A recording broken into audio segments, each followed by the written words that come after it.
a role I assumed on July 18th. On behalf of the Corps of Engineers and our valued contractor, Ames Construction, welcome to today's historic ceremony as we celebrate what was supposed to be the rerouting of the Red River of the North through the Red River structure to my rear. However, Mother Nature had other plans and the river rerouted itself yesterday. Regardless, today still marks a pivotal milestone in our mission to provide permanent flood protection for the Fargo-Moorhead region. Instead of removing the soil berm to my left and to the south and to the north, we'll celebrate this occasion by opening the Tainter gates here momentarily. This process takes about 40 minutes, so we'll open the gates concurrently to the remarks of our distinguished guests. That gives us a lot of time. Absolutely, ma'am. They'll continue to go up as we're walking the structure. So while I may be new to the community, I've long followed and admired the development of this nationally significant project. The magnitude of what we're accomplishing here, and its profound impact on the families and businesses it will protect is not lost on me. It's remarkable to think that 16 years have passed since the devastating 2009 flood of record. Today, we stand at the very place where two states have united to transform that shared experience of vulnerability into lasting resilience and protection. The achievement belongs to you all. I want to express my sincere appreciation to Governor Armstrong and Governor Walz for their leadership and commitment to this project. We're honored to have Senator Hovind, Senator Klobuchar, Senator Smith with us here today, along with the entire two-state congressional delegation whose steadfast championship of this project in Congress has been absolutely critical. Their tireless advocacy, legislative leadership, and securing of critical federal funding has been instrumental in bringing us to this historic moment. Your presence here today demonstrates the unwavering commitment from both states that has been essential to our success. I'm equally grateful to our state and local leaders, our natural resource agency partners, and the dedicated teams from both the Corps of Engineers and Ames Construction. Your commitment and collaboration have made this moment possible. And special recognition goes to our key partners, the cities of Fargo and Moorhead, and the Metro Flood Diversion Authority. The strength of our partnership became evident to me in my very first week of command, and I'm excited about our continued collaboration as we work towards project completion in the spring of 2027. Now I'm pleased to introduce speakers who have been instrumental in bringing us this historic moment. First up is Mr. Nick Glass from Ames Construction and Major Kyle Volk from our Fargo Construction Office, who will share insights about this impressive structure, explain the rerouting process, and outline the work that lies ahead. Following their presentation, we'll hear from several distinguished visitors and leaders who will be announced in turn. So at this time, if Major Volk and Mr. Glass would come up.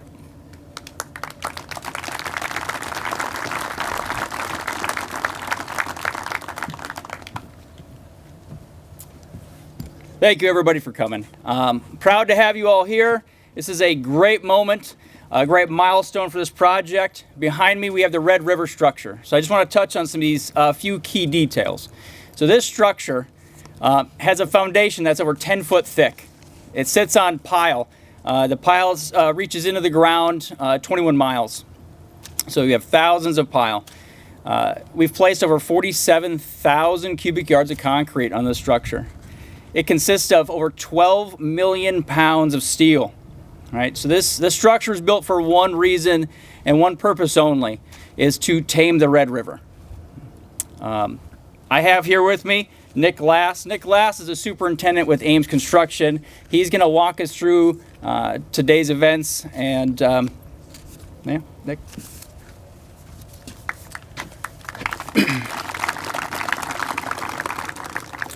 Thank you, Major Volk, and good morning, everyone.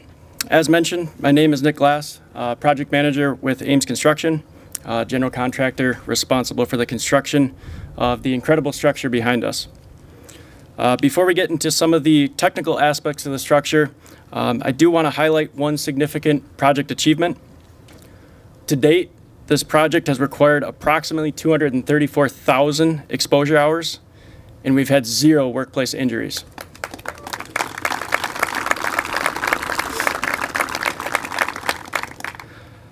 Major accomplishment, and everyone involved in the project team should be extremely proud of that.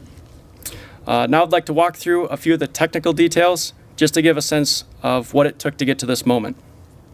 To begin, the project team excavated 40 feet to construct the foundation and new control structure.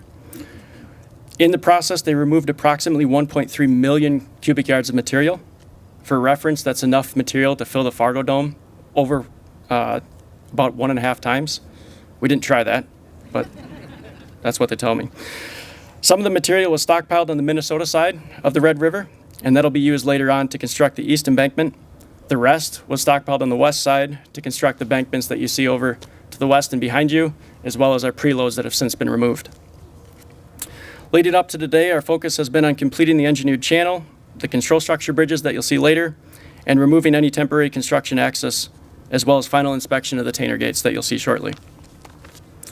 At the same time, we've also installed riprap and erosion control features to protect both the channel and structure for years to come. What makes this week truly special isn't just the significant project milestone that this is, it's the people, the teamwork, and the partnerships that have been made. From our engineering, our equipment operators, our carpenters, our finishers, and our laborers, to our engineers and surveyors, to our subcontractors, our suppliers and support staff, and finally our partners at the Army Corps. It has been a massive team effort, and I want to thank each and every one of you for being a part of the team. We still have a lot of important work ahead of us on the east side of the project that'll continue to next year, but today we pause to celebrate the incredible achievement and milestone and the teamwork it took to achieve this. Thank you all for being here.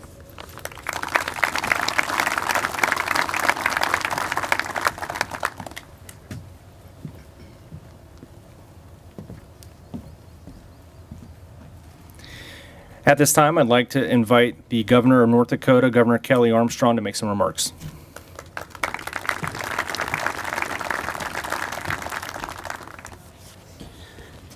Well, first of all, it's great to be here with Senator Hovind, Senator Klobuchar, and Senator Smith. I feel like I'm on a Delta flight again from Minneapolis to D.C., but I really do appreciate everybody here today, all of the local leaders, business leaders, community members who have been involved with the Fargo Metro Area, our friends in the North Dakota legislature, our neighbors from Minnesota, and our federal partners from the U.S. Army Corps of Engineers. You know, it's a word that doesn't get thrown around or gets tossed around far too often in political events and events like this, but this really is a historic event. Not only for the Fargo-Moorhead area, but for the entire state of North Dakota. I've been dealing with the diversion. I got involved in politics in 2012. I've been going to diversion meetings and events and groundbreakings and different things that have dealt with this project, good, bad, in between, all the way across my entire political career. I mean, this started in 2011, but before that it was 2009 and really started in 1997. I was a sophomore in college. I was sandbagging about 70 miles north of here. And so to get to this place and to where we're at is really, really, really an important and milestone. I mean, not since the opening of the Garrison Dam in 1953, 72 years ago, has a river of this size been intentionally rerouted through a man-made structure in North Dakota. What is happening here today is beyond impressive, moving our state's largest metro area one giant step closer to a really more secure future. And like the Red River, this project has taken a winding course, not a straight line to get here. If Fargo's record flood in 1997 was a wake-up call, then the record flood of 2009, more than a foot higher, was like ripping the blankets off of somebody and dumping a bucket of ice-cold water on their head. Our friends in Winnipeg had figured out chronic flooding a long time ago with the diversion that saved their city on multiple occasions. It was nicknamed Duff's Ditch. Well, Fargo didn't have a Duff, but we did have a mayor named Denny, who along with other leaders had the vision and relentless drive to pursue a diversion project. And three of the people that have been engaged in this for as long as I've been involved are Mayor Mahoney. He's wearing a deputy mayor safety vest today. One of the first people I ever talked to about this first project was Tony Grinberg, who at that time was a state senator. And you come in as a freshman senator in 2012, and as everybody knows, there's East versus West, there's rural versus whatever, there's parochial issues, but I can't think of anybody who's advocated for this project in more different roles than Tony Grinberg. Mayor of West Fargo likes when I tell this story. First time I ever met Bernie Dardis, he was yelling at me about the diversion. I had taken a vote he wasn't particularly fond of in the North Dakota Senate, and that intense fellowship, as my friend Speaker Johnson likes to call it, has turned into over 15 years of friendship and become one of my favorite humans in the world. And it started talking about this project in the back of the North Dakota Senate Hall a long time ago. Now, in just a couple of years and 30 long years after the 1997 flood, this diversion will protect over 250,000 people from the threat of catastrophic flooding. It's been an honor to support this project in 3 different capacities: state senate, member of Congress, and now as governor. And since the first $45 million in state funding was approved in 2009, North Dakota has continued to step up in a big way for this project with a commitment of $850 million. That's 27% of the total cost and 35% of the non-federal cost share. And it's not just the legislators from the 11 districts that are protected by this diversion. Lawmakers from across the state, from Bismarck to Buffalo, Devils Lake to Dickinson, Fargo to Flasher, Minot to Mayville, West Fargo to Williston, have backed this project because we all understand that we are all North Dakotans and we support each other and our communities in our frequent battles with Mother Nature. This is the first P3 flood management project in North America, and it's already a model of how public-private partnerships should and can work. With collaboration among 50 organizations, including 30 state, local, and federal agencies, that may be a record for the most people rowing in the same direction on the Red River. I want to thank our friends from Minnesota for being here. We may not always see eye to eye on everything, but we agree that the hardworking citizens of this metro area deserve the peace of mind that comes with permanent flood protection, not to mention taking some pressure off of their pocketbooks by no longer having to buy flood insurance. Now we'll have some kind of conversations about that's still North Dakota on the other side. We moved the river, but we didn't move the border, senators. Senators Hovind and Kramer and their counterparts from Minnesota have been instrumental in securing $750 million in federal funding. This doesn't happen without bipartisan effort, and thank you all very, very much. The sheer scope and complexity of this project is truly mind-boggling, and it's a credit to all the engineers, planners, construction managers, workers, and community volunteers for putting this all together. Today marks one of the most impressive feats in a long list involved with this project, so it's truly an honor to be a part of this milestone. Congratulations to each and every one of you. I'm a baseball guy, and as governor, I've got to throw out a first pitch on more than few occasions. Once was last night at the Midwest Plains Regional, but this hopefully and probably will be the only time I get to say this: let's reroute a river.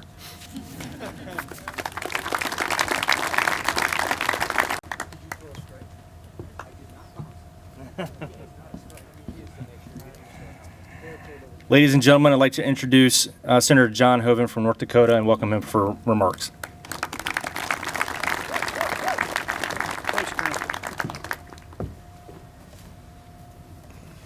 Thanks, Colonel, and good to have you here. And about the time we get to know you guys, you move on to the next job, but you all do a fantastic job. I want to thank everyone for coming out, and I, of course, want to welcome Senator Klobuchar and Senator Smith. As the weather is nice in Minnesota as it is here in North Dakota, because we have really great weather over here. But it's so good to have both of you and to work with you on this project and continue to work with you on this project and many other projects. On whether it's agricultural, I think we work together on a lot of things, and I always enjoy working with both Senator Klobuchar and Senator Smith. Of course, Kelly, our great governor, great to have him here, and he's done a phenomenal job, not only recently in the House, but when he was in the legislature, he was a leader in the legislature, and of course, he's our leader now as governor. So I want to acknowledge him as well. And then the mayors are just all have been incredible on this project. Mayor Tim Mahoney may not cry today, but I know he's going to cry like a baby when we cut the final ribbon on this thing end of 26 or beginning of 27, because it really has been like a child for him. And of course, Mayor Dardis, as Kelly said, has been so committed to this. And Mayor Shelley Carlson heralds the same. She comes from Western North Dakota, just like me. And Shelley, I've always thought you had that smart, capable look about you, and I just love working with you. I know where you are, but for all of our mayors, they've worked so hard on it and done such an incredible job. I'm going to mention some legislators that are here because the state has stepped up in such a big way on this project, and that doesn't just happen. Of course, Tony Grinberg was in the state senate at that time, but here today we've got Senator Tim Mathern, Representative Mike Belts, Representative Kerry McLeod, Representative Jim Jonas, Representative Mike Berg, Representative Lori Beth Hager, and Representative Liz Comey. Would you guys stand? Could we give them a round of applause? Way to step up, state of North Dakota. Thanks so much for that commitment. And to all of the officials that at the local, state, federal level, again, I want to acknowledge all of you and the incredible teamwork that has made this thing happen. And of course, the Corps, the incredible Corps and the contractors that have done such a magnificent job in building this and continue as we work towards completion. But, you know, today this really is a parting of the seas, right? I mean, we are parting the seas, and this flood control structure is the heart of this project. I mean, it's the heart of a multi-state project, $3.2 billion project that when it, you know, already it's going to protect 500,000 people, and I think in no time at all that's going to be, a 250,000 people, and I think in no time at all that's going to be 500,000 people because of the incredible rate of growth in this region, and it truly is a bi-state regional project.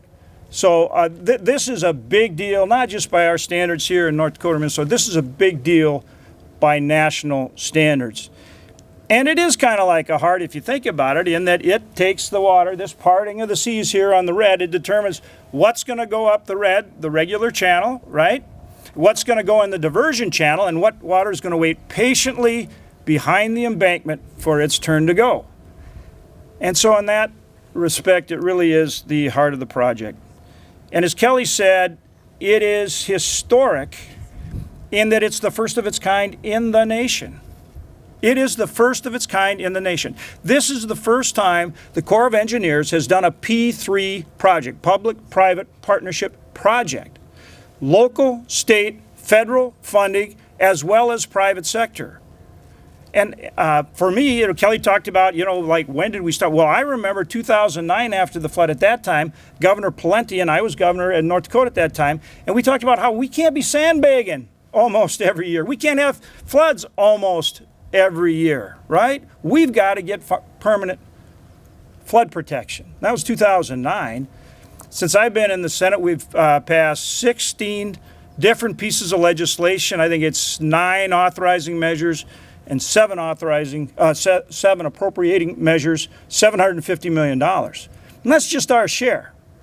Just our share. And then you've got the state share and, of course, folks here at the local level stepping up.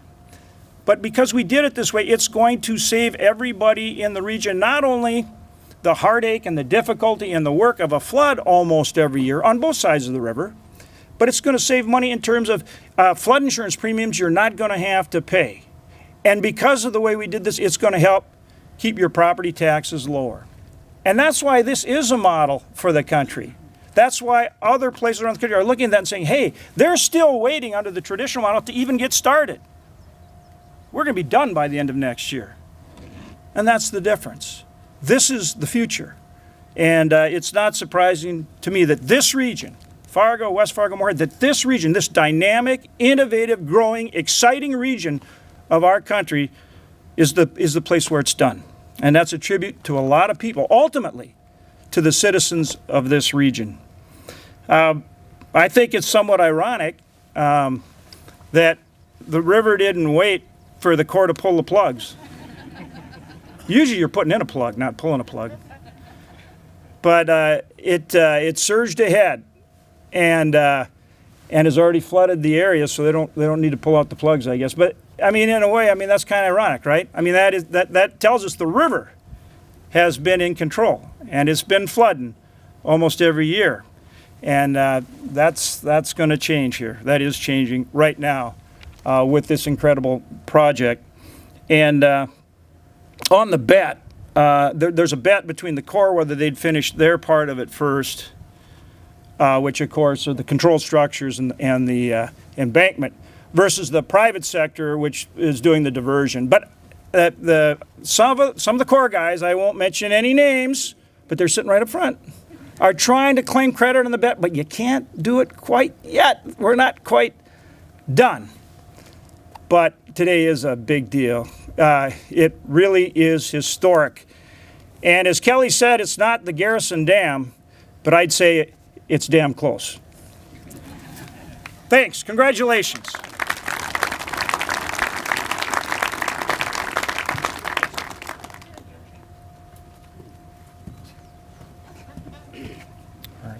At this time, I'd like to welcome Senator Amy Klobuchar to the mic.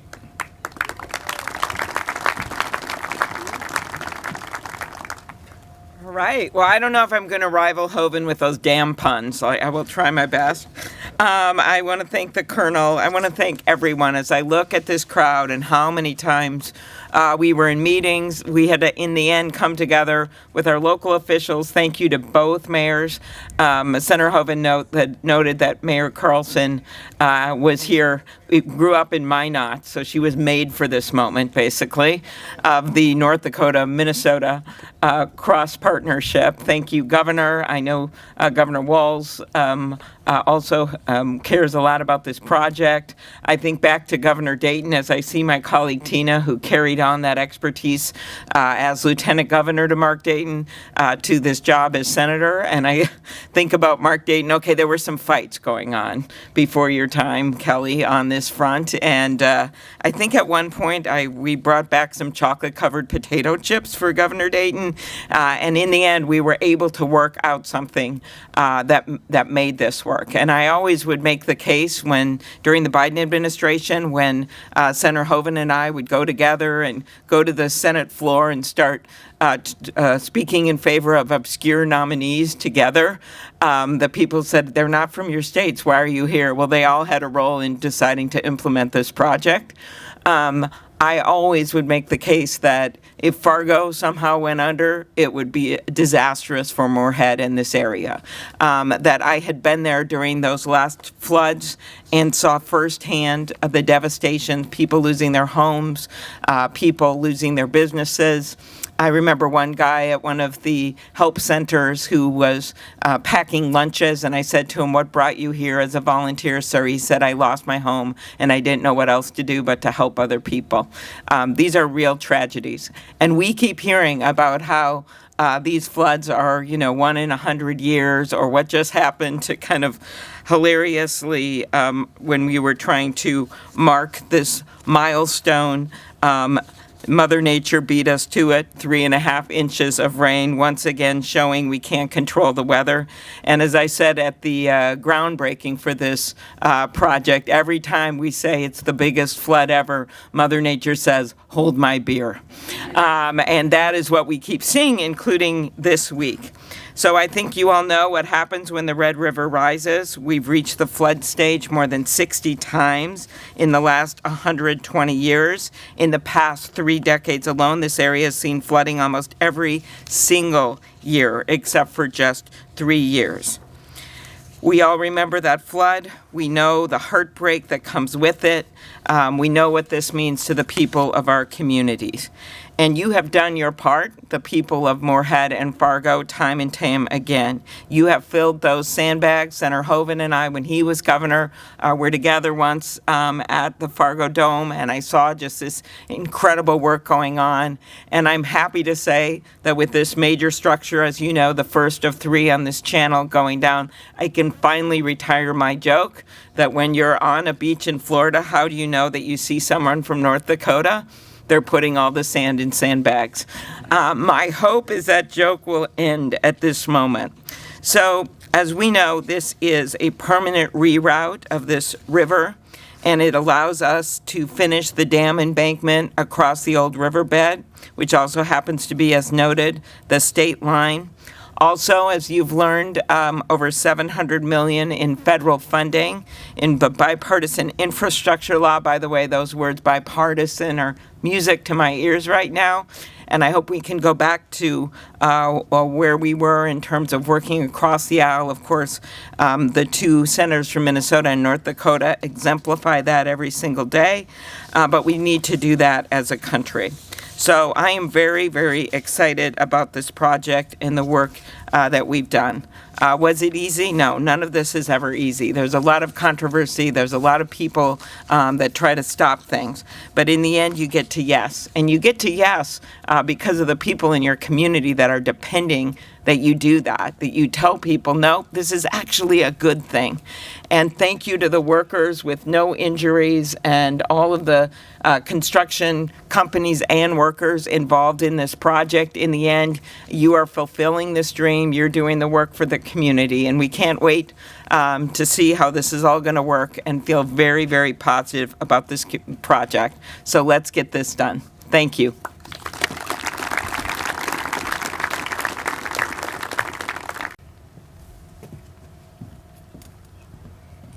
All right, at this time, it's my honor to introduce Senator Tina Smith from Minnesota. Thank you. Well, good morning, everyone, and congratulations. Thank you, Colonel Chase, and congratulations, everybody. It's fantastic to be here. Today, we are celebrating and taking the next big step forward in protecting hundreds of thousands of people and businesses from future flooding of the Red River. And it wasn't easy. It took a long time. It took a ton of effort, but you did it through your hard work and your determination and that never give up quality that really exemplifies what this community is all about, as well as the people who live here. You know, the people in the Red River Valley know how to roll up your sleeves and get things done and get the hard work done. And we've seen this time and time again whenever the waters would rise. And I've been hearing stories about the historic 2009 flood where schools and businesses and churches and families and everybody, including, I understand, some senators and governors, grabbed their shovels and filled up to 6 million sandbags in that giant flood. And the weather was terrible. It was snowing and raining. I even heard that there was a situation where some of the sandbags froze, and they had a group of high school kids. They literally, their job in the response to the flooding was to throw the sandbags against a wall so that they would break, and then they would actually be able to do their job of holding the dike in place, holding the water in place. But at the end of the day, after all of that work, here we are celebrating this incredible milestone. And I really do think that that is what the sort of the grit and the humanity of this community is all about. So I want to thank Senator Klobuchar and Senator Hovind, who were there to pass the very first authorization for this project. Thank you so much for that work. And all of us, Senator Hovind and Senator Kramer and Senator Klobuchar and I, we were all there to pass the funding and the Bipartisan Infrastructure and Jobs Act to get a big tranche of that money done. That's what bipartisanship looks like, in case you're wondering these days. And Governor Walz and Governor Armstrong, a huge thanks to you. And in particular, I want to just do a shout out to my former boss and dear friend, Mark Dayton, who I was texting with earlier today and telling him that I was going to be here. You know, when things were rough and there were lawsuits and hard words flying across the border, Mark said, I need to get involved in this, and I need to help figure out with Governor Burgum how to literally break the logjam, break the dike, and get this project moving in to make sure that Minnesota's interests were well represented, but mostly that this project got done. And thanks to Mark and Governor Burgum, we broke through all of those challenges, and we actually made it happen. And so I've been thinking a lot about Mark today and his role in that project. And you know, when we have a day like this, and those of us who are in positions of power and authority get to stand up here and say how great the project is, I'm thinking about all the people for decades that have been working to try to make sure that this happened. And I'm thinking about the mayors, both current, Shelley, and Mayor Mahoney, and all of the past mayors, and city council members, and legislators, and just folks on the ground, all the people that did the engineering and did the work to make sure that this project got done. Now, I've never seen a berm unplugged.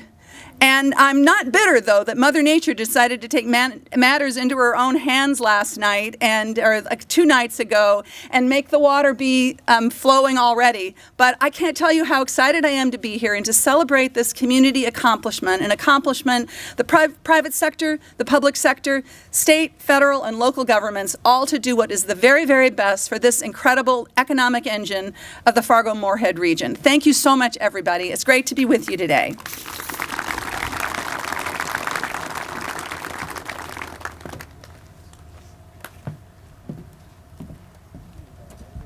And at this time, I'd like to invite a staff member from Senator Kramer's office to make some remarks. Thanks.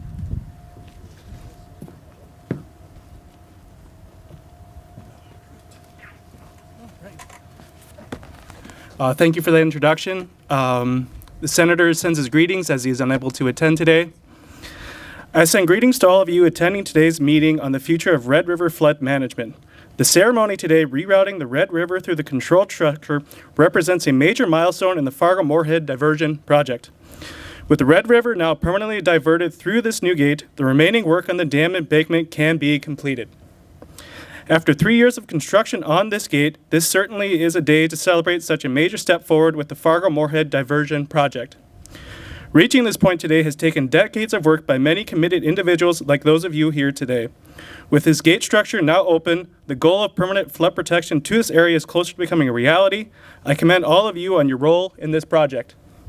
I hope all of you, our partners in this project, have a good meeting later today as you lay out your vision on the current and future challenges of Red River Basin flood mitigation and water management. Sincerely, Kevin Kramer, United States Senate.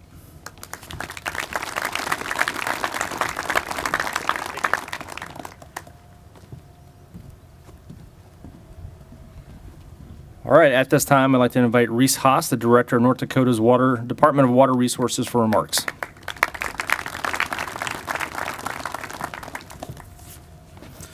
Good morning, everyone. I know our distinguished speakers today have already highlighted the scale and significance of this project, so I'll keep my remarks brief, but I didn't want to miss the chance to reflect on what this milestone means from the perspective of North Dakota's Department of Water Resources. We're not just rerouting the Red River today. We're bridging a gap between what so many folks have told us was impossible and what today we are making a reality.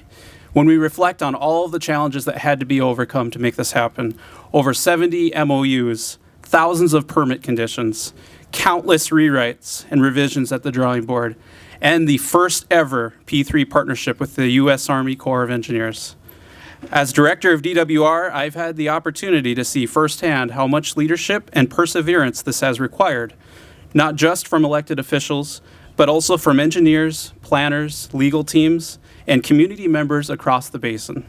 That perseverance and that patience has led to something monumental, and this is the blueprint for how we rise to meet our future water challenges.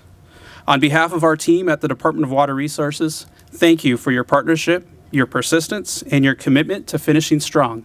Let's keep that momentum flowing. Thank you.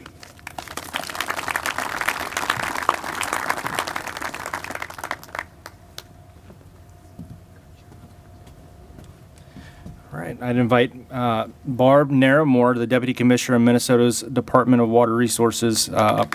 Thank you. Natural Resources, excuse me.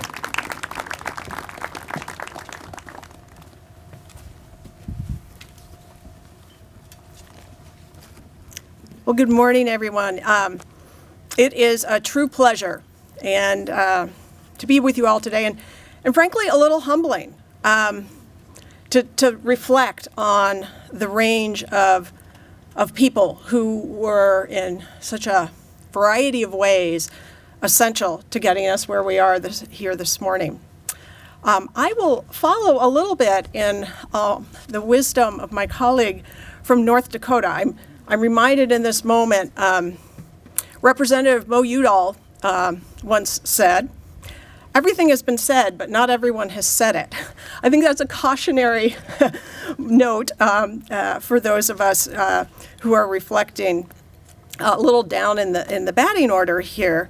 So what I want to just say from a personal perspective of somebody who's been involved with this project since 2013 is, as we celebrate the tremendous accomplishments of this multifaceted project, I'm reminded, of course, that it was not an easy start, as folks have reflected, but also of what we can accomplish when people of goodwill and good intent come together across disciplines and jurisdictions and perspectives and work long and hard to identify a project that really met two essential, non-negotiable community needs, the flood risk reduction needs and the protection of the amazing natural resource that the Red River system presents. Both are essential to communities' well-being and to their truly to their sense of community, their ability to thrive as communities. The innovation represented in the project is, I think, remarkable. Folks have noted the P3 work. The flexibility and innovation shown by so many folks. I know, for example, in Minnesota DNR, we needed to take a different approach to permitting, where we could sink in with that approach and remain timely by issuing permits, but also incorporating checkpoints into those permits as design and engineering work was completed. And that's just a small example of the myriad ways in which folks showed the kind of flexibility and innovation needed to bring the project to success. And it's wonderful to be celebrating today and to be seeing the kinds of great outcomes that we're already enjoying from the project. We're just shy of a year since we gathered to celebrate the replacement of the Drayton Dam with the Rock Arch Rapids. Tremendous fisheries response already to that project. But what I was really struck by when we gathered to celebrate that event was Mayor Olson's reflections on what that change meant to his community in terms of having removed a public safety threat and instead created a community asset. And I think we will see that repeated as various elements of this project come online. And that's something of which we can all be very proud, be very appreciative of the opportunity, I think, to participate in. So again, just from Minnesota DNR, from the state of Minnesota, just express so much appreciation for everyone's contributions to the success we're recognizing today. Thank you.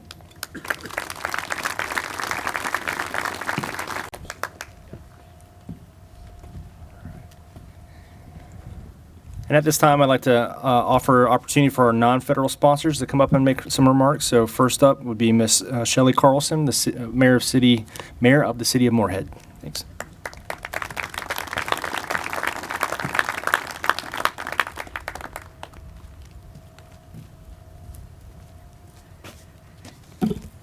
I know the Colonel said that he has only been part of this project for, 3 weeks? 4 weeks? 2.5? Sorry, I was rounding up. But he also mentioned to us that when he was studying in Stanford, I wish I could say that, but when he was studying for his master's in Stanford, they actually had a case study and looked at this project at Stanford University. So, this is really an example of something that is very unique and historic.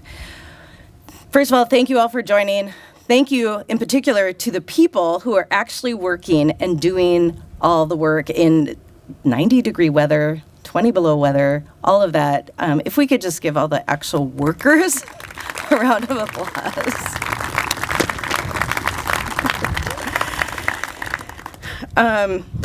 I also want to especially thank our Minnesota partners, including Ms. Naramore with the DNR, and really appreciate the fact, actually when you were walking back, Mayor Mahoney leaned over and said she was really, really instrumental with making sure that those permits on the Minnesota side weren't obstacles, that you provided alternatives, that you provided different ways of doing things, and this whole entire project has just been a different way of doing things. I do want to bring up a few of the statistics again because I think it just, we need to kind of commit some of these to memory. But I want to give a few examples from the Minnesota side.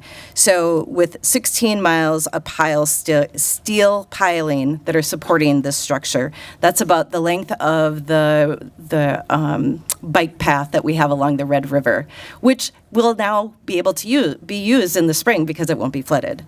There's also 72,000 cubic yards of concrete. That's 7,200 cement trucks. Mayor Volk mentioned that. And I'm sure you won't be surprised to learn that the excavation that was involved, 1 million cubic yards of material. I know that Nick mentioned it would fill the Fargo Dome 1.5 times, but it's also enough to cover the Concordia College campus in Moorhead to a depth of nearly 10 feet. I'm not a cobber, but, go cobbers, and now they can grow all the corn there, I guess. And I'm just so glad everybody could be here today in person to just see how incredibly impressive this structure is. Thank you to Ames Construction, the U.S. Army Corps of Engineers for their hard work on not just the Red River structure, but the other control structures, and for everybody here who has played a role in delivering the permanent, reliable flood protection to our communities, which is so important. I was talking to the former mayor of East Grand Forks, who is now a representative in the state of Minnesota legislature. And he said when Grand Forks got their flood mitigation projects completed, he didn't even realize how much easier he slept in the spring. It was almost this constant state of, is it going to happen? Is my house going to flood? Is my street going to flood? It was just devastating to Grand Forks, and East Grand Forks, but devastating to the Moorhead Fargo region as well. When this is completed, not only will we save millions of dollars in flood insurance, but we are going to be able to rest at night. And on a very small scale, I very vividly remember the 2009 flood. March 26 is my son's birthday, and it was his 10-year birthday on March 26 of 2009, and he was kind of throwing a little bit of a fit because he wanted to have his birthday party, but we were sandbagging around my house, not because the flood was the river was coming and flooding the area and the community that I lived in, but because the water was coming up through the storm sewer, and we weren't able to have a process for getting that water over into the Red River, and we had to take a 15-minute break, do his birthday party, go back to sandbag, and then it started to snow, which was also really fun and awesome. So just thank you again for saving homes, saving lives, saving children's birthday parties, and helping us move one big step closer to having a completed and operational project. Thank you, everybody.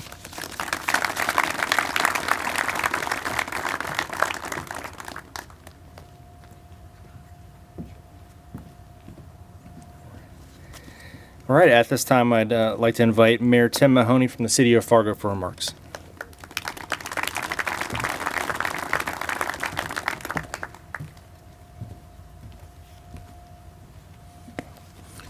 What a great day. Did we ever think we'd be here? This was something when we got in 2009, we said, when can we ever have a project? This is fantastic with all the people that worked on this, and whoever wondered, if we can't do it this way, can we do it that way? If we can't do it that way, can we do it this way? I remember at a time we come to Senator Hovind's office and say, which way can we do it now? The first time we got federal funding, we were looking for $50 million. They came back to us and said, Tim, we'll give you $5 million. That was hard to sell to the legislative body, to say the feds were really committed. We kept going back, working on it. First of all, what I want to do, could I have all the members of the Diversion Authority please stand up, as well as people who are passed on the authority right now. I want to give them a round of applause, because oftentimes what happens is the Diversion Authority never gets the credit. The second thing, Jason, I'd like to all the people on the Diversion Authority, all our engineers, all our different people that are working on the project to please stand to be recognized, because this team has helped up, and DWR as well, if you guys would stand up, because you people have helped us make this happen. I am proud that the City of Fargo has been a strong partner of the Army Corps and the diversion team in diligently moving this project forward. I do chuckle a little bit when we talk about sandbags. So actually in 2009, we did 7.5 million sandbags. We did so many on the North Dakota side and so many on the Minnesota side. And at that time, we went down to middle school to get people who could do sandbagging. And we were always asked, you know, how do you teach this, or what do you do, and how does this happen? And we almost thought it was a course in middle school, how to make a sandbag. And then we had people kind of come to us and say, hey, Tim, we can do better this way, or better that way. We had engineers telling us how to do it. So what happened, it became the art of sandbagging, and you almost had a contest in different neighborhoods as who has the best sandbag wall. But the reality in 2009, in a record flood, we had to depend on sandbags to protect the city. We had 30 miles of sandbags protecting our city. And lo and behold, it happened. We had two neighborhoods that were compromised that we worked through. Ironically, about 2 years ago, we were making sandbags for the county, and the superintendent of the school called me and he said, do you have a tape on how to make sandbags? We're not sure how you make sandbags. I thought this is known all throughout our community. The reality, it's not. Now, Senator Hovind, we do have a little bet with the Corps who's going to finish first, P3 or our P3 partners or the Corps. And Aaron, we're going to have a little debate on that, is what is completed, okay? I'm confident enough, this is a vest I wore in 2009, that I won't have to do any more sandbags. So I don't think I'll ever have to wear a vest again and get out there in construction and try to do that. I got one more year to get through. So I think this is a thing in which we ought to marvel at and be very proud of where we got. When we first got in discussions with the Corps, nobody would ever have thought the word innovative would go with the Corps. The Corps was regarded as slow. They would never get to this. Tim, it'll take 18 years before you get a project done. We started flirting with the word 6 years. He said, let's do a project in 6 years and see how it does. And we'll make a prediction for you. When we do the project with the Corps, it'll be under budget, on time, and it'll exceed your expectations. And Colonel, I'd have to say this exceeds your expectations. As I understand, there's maybe $100 million in savings on this project, and oftentimes the Corps is into billions of dollars over on a project, so they're really happy about this. And I'd have to say the Corps is very happy that a P3 project could be done, and the remarkable ability for a community to think innovatively and the Corps to work with us on that. Minnesota came along. Minnesota's been a great partner on this. How do you do a project between Minnesota and North Dakota? Everybody kept working at it because we knew we wanted flood protection for our community. My city commission and my city says, hold on. When this project is done, our community is going to expand, grow, develop, have a lot of remarkable things happen to it. That does not happen without flood protection. So this is a historic, a monumental day for us. This is fantastic, and this structure is just unbelievable. And many of us were on it in early stages when we were down in the bottom of the hole, and now when you look at it and it's already filled with water, we kind of said, how is this going to function? Well, now you're seeing how it's functioning. And the other great thing the Corps is doing for us today, we're raising the gates. So we get to see how that function works and get to see that things all work in the way they're supposed to work. So I want to say congratulations to everybody who's worked on this project. This is monumental for the communities, and this is monumental for our state. Thank you very much.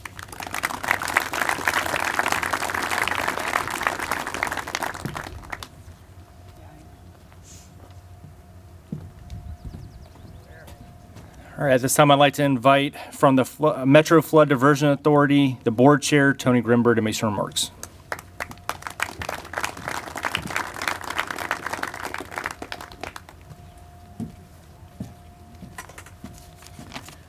Well, good morning.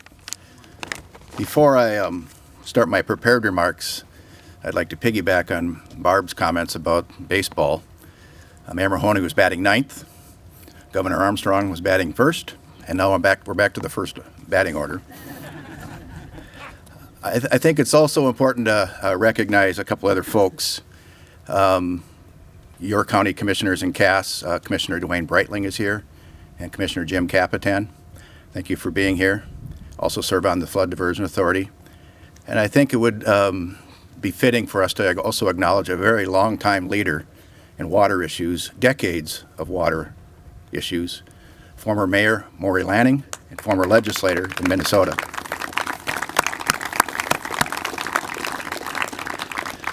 I was sharing with Senator Smith before we started this morning the uniqueness of this project from a standpoint of governance, the Joint Powers Agreement. And the chair rotates between the mayor of Fargo, the mayor of Moorhead, and the chair of the Cass County Commission. So I really had no choice but to accept this as being the chair this year based on rotation. And it's been an honor to serve this year at the important milestones that we're accomplishing and celebrating here today. I think it's also important to recognize, and I'd ask Jason Benson to stand.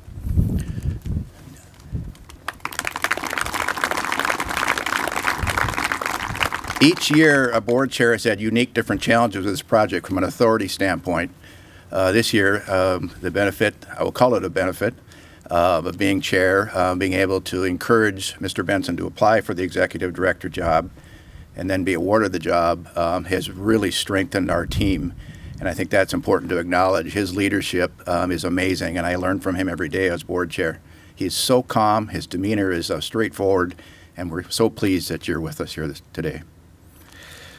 On behalf of the Metro Flood Diversion Authority Board, I'm pleased to welcome you to this milestone event. It's not every day that we can witness a river change its course.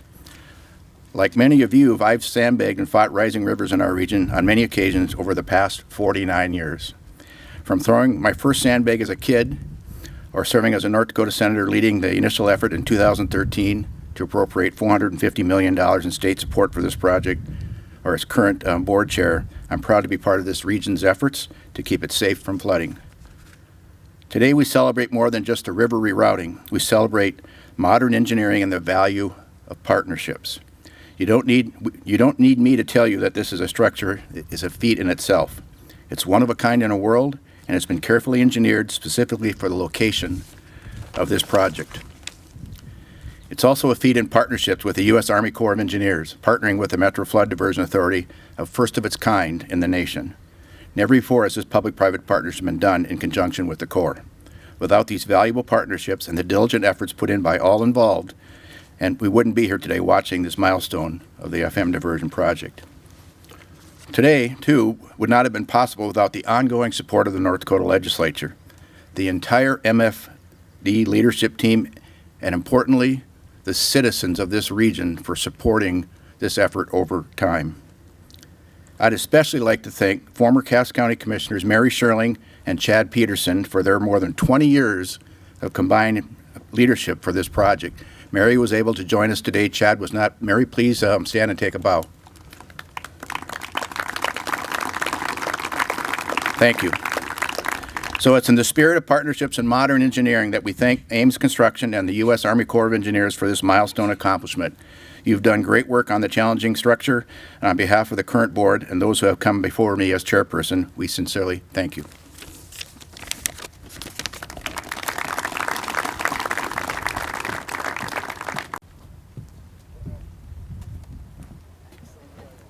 All right, and I'd like to introduce our final guest speaker, Mr. Ryan Fisher. He's the Acting Director of Civil Works for the U.S. Army Corps of Engineers.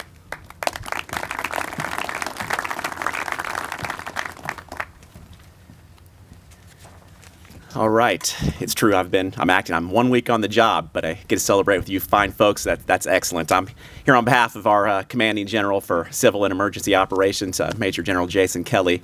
He, kind of like the river, he diverted me here today to be with you, and it's good to be here. I got in yesterday, and I drove to the visitor center, right? That was the first thing I did, and I was chatting to one of the employees there, and you all know this, I didn't. She told me that the Dairy Queen Dilly Bar was invented just downstream, right?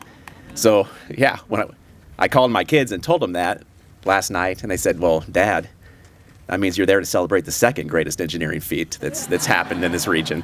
But I defended this, okay? I defended this. I told them about the innovative P3 partnership, the great support we have from our senators and governor, the hard work that the teams have put into this for years and years and years, and where we are. And I think I convinced them we're slightly more impressive than the Dilly Bar. So Ames Construction can use that in there as a new motto, maybe. The Corps of Engineers, so next year at this time, we'll all be celebrating America's 250th birthday, right? The Corps of Engineers, we're actually celebrating this year. We trace our origins to General George Washington, right? He commissioned and appointed the first chief of engineers in 1775 during the American Revolution to have an army that could build military fortifications. And then over the course of the past 250 years, we've had Congress has authorized for more things, right? We do commercial navigation, spur economic growth on our inland waterways and our ports and harbors. We restore rivers and streams that have been degraded, restore habitat, and go back to natural habitats. And relevant to today, we do flood risk management, and that's been a huge deal for us. And we do so much emergency operations work that it's nice to invest in something like this to prevent that emergency operations work. The stuff we're doing down in North Carolina, debris removal and stuff after the LA wildfires. Those are missions the Corps of Engineers gets. And when you build structures like this, hopefully you don't see us out here doing those emergency operations, because this whole team of folks has got this right in the future as we're fighting floods. I want to recognize, we got a ton of Corps of Engineers people on this. I'm going to recognize one person though. I think I saw Terry Williams probably sitting in the back. She's been PMing this for basically the entire life of the project.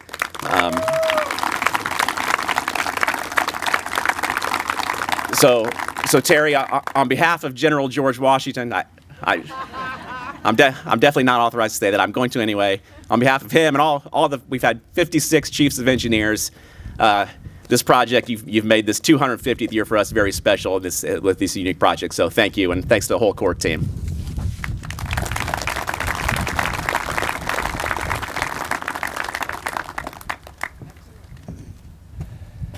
All right, to keep with the baseball analogy, I think we're rapidly moving into extra innings. So we will close here, but I want to thank you again for joining us today to witness this defining milestone.